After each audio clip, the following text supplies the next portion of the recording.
est-ce qu'on peut trouver des galettes des rois à Québec? Eh bien, allons chercher. Pour cette mission, je me suis dit que je devais aller à une référence de pâtisserie française ici, Pascal le boulanger. Moi qui pensais que les Québécois ne connaissaient pas l'épiphanie et ne la fêtaient pas, eh bien, je me suis bien trompée. Fun fact, en parlant avec la vendeuse, elle m'a dit que plusieurs de ses clients l'ont appelé pour lui réclamer de l'argent pour des frais dentaires parce qu'ils ne savaient pas qu'il y avait quelque chose dans leurs galettes. Oupsie. Ils proposaient 3 sortes de galettes différentes, une traditionnelle donc à la frangipane, une autre frangipane et chocolat et une autre à la pomme. J'ai décidé d'en choisir 2 pour tester, la classique évidemment et l'autre à la pomme.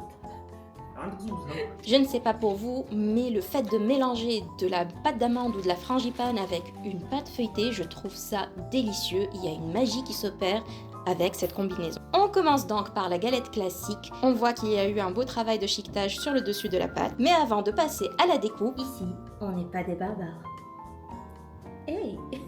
Alors, rien à redire sur la pâte, franchement, à la découpe c'est parfait. Je trouve que la pâte elle est croustillante comme il faut, bien feuilletée mais pas trop. Et surtout, elle est parfaitement bien garnie. On n'a pas de trou nulle part. Pareil pour la deuxième galette, on a une décoration par contre qui est différente sur le dessus puisque c'est à la pomme. Ils ont fait un petit dessin de pomme. C'est cute, c'est cute. À la découpe, il n'y a pas grande différence. La pâte aussi est très bien faite, bien réalisée, bien croustillante, si ce n'est que le milieu est différent lui. Au tempora, au mores, il n'y a pas de frangipane dans ma galette des rois. Bah oui, elle te l'avait dit, c'est à la pomme. Oui, mais moi je pensais que c'était pomme frangipane, pas pomme, c'est tout. C'est pas grave, passons à la dégustation, commençant par la galette des rois traditionnelle.